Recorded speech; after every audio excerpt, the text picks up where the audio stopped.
Ako po si Jean Paulo Diet, ang Sable Operator ng LCC Legazpi. Nag-run po yung machine ng 7 days na may 28 meters. Printer head, capping, head clean, paglinis ng capping at wiper after head clean,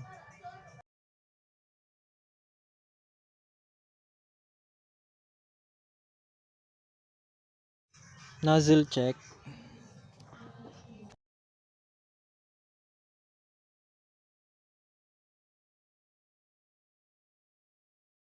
ink system ay tama lang, waste tank disposal every Tuesday.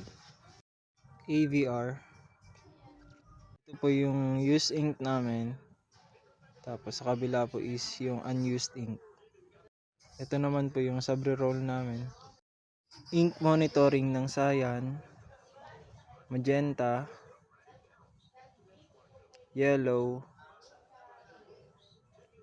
at black. At yung sub-roll. Ito naman po yung daily output monitoring. At yung daily printer checklist.